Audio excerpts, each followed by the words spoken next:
Hey crafters, today I'm showing you how to make my spooky chic Dracula necklace. I've made a lot of these type of statement necklaces where I pair seed beads or bugle beads and charm dangles to make a maximum statement. I haven't really done a tutorial yet, so I thought why not do a video tutorial so I can kind of show you how to make these necklaces. What's great about them is that you can change them up, you can change the beads, the colors, the type of beads even, but keep the technique the same and you'll come out with all different types of variations. So in the spirit of Halloween, I've done sort of a dark glam look here with bright red crystals, deep gunmetal beads, and then some great filigree bead cones. So it kind of gives it that dark vintage Halloween style look. So you're going to want to start out by laying out all of your materials that you want to start with. If you don't do this, it's kind of difficult because you never want to be searching for materials in the middle of making your piece. It kind of just halts everything and slows it down. So I've got pliers here. You're going to need round nose, wire cutters, and then just some flat nose pliers. You're going to need some dark gunmetal chain. If you don't want to go with this dark look, you can change it up and use any color you want. Just make sure that the colors are sort of cohesive here. Otherwise, it's going to look a little bit messy. So I've got the dark gunmetal chain. I've got the dark filigree bead cones. You can get these on Etsy. Probably you can try to find them at a craft store too. They're pretty common. Maybe not in this long size, but you could find something similar and use that if you'd like, if you don't want that vintage look. You're going to need some eye pins and head pins. I don't have dark gunmetal, but I'm using silver and it works just fine. You don't really see much metal of the eye pins and head pins in this piece. You need a lobster clasp and then some jump rings just for your closure at the end. You're going to need some size 11 seed beads and then larger E beads. I've got the dark gunmetal color here to match the metal of the cones and the chain. And then finally you're going to need some crystals. So I've got 6mm bicones, 4mm bicones, and then some smaller 3mm rounds for the top of the charms. I'm using a red color here just for that Halloweeny look. Again, feel free to change up the color based on the colors that you like.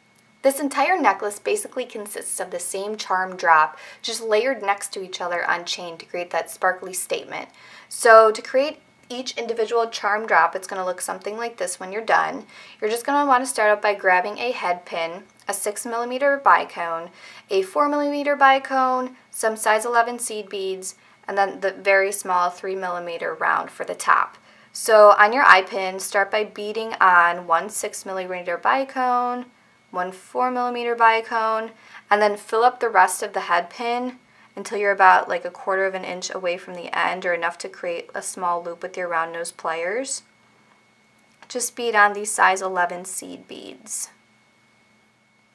So when you're finished beading, you should have a little bit of that end here that we're just going to hold with our nail, hold right at the end of the last seed bead.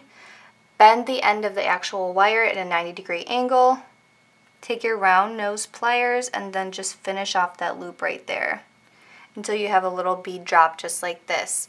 Now keep this little red guy off to the side. You're going to use him later, but don't use him on the individual charm drops. We're going to put this guy right at the end of the whole group. So you're going to want to create 4 more of these bead drops, and then we'll layer them all up inside this filigree bead cone.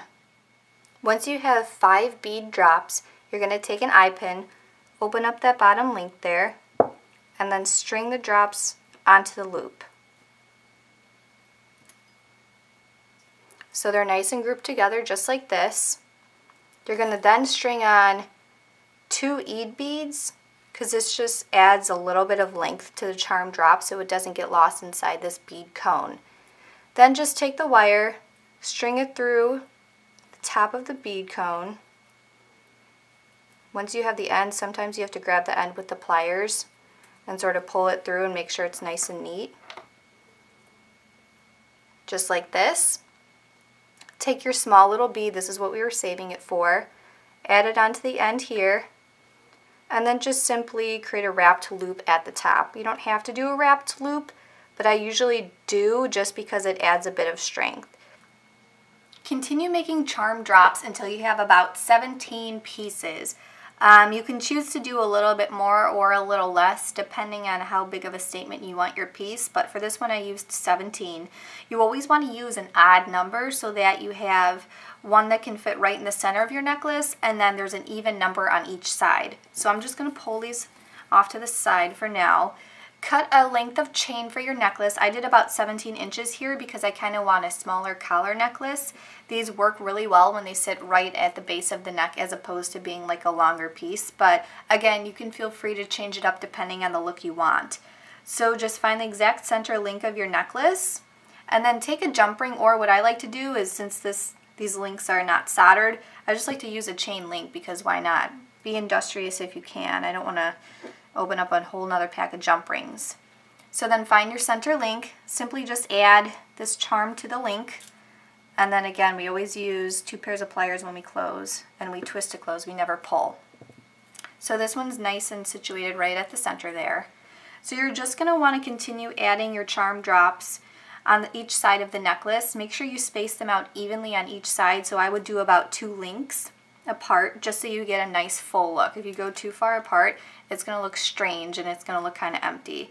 So I'm just going to continue adding these with the little chain links on each side until the full necklace is all nice and filled out. Once you have all 17 pieces connected to the chain, you're going to have some ends that obviously don't have the charms on them, but that's fine because this part will go behind your neck. You don't want to add charms all the way around because it's just going to sit weird when it gets towards like the sides of your neck and the back. So I like to just keep them all fanned out in the front. So all you're going to do, last step, is just simply add your clasp to the ends of the chain. So just connect a jump ring to one side, close that, and then just take your other jump ring and attach the lobster to this side. You can choose to add an extender chain if you want to give it more length, or if you're comfortable with this length, just add a lobster and a jump ring. So it's all finished. Again, you can make this in a variety of different colors. As you can see, you can definitely mix and match all the components on here, even the chain. You could do a mixed metal chain for a more bohemian look. You can add feathers at the bottom of your bead cones. Feel free to change it up, mix it up, depending on your mood. So again, thanks for watching, everybody. Stay crafty as always. See you next time.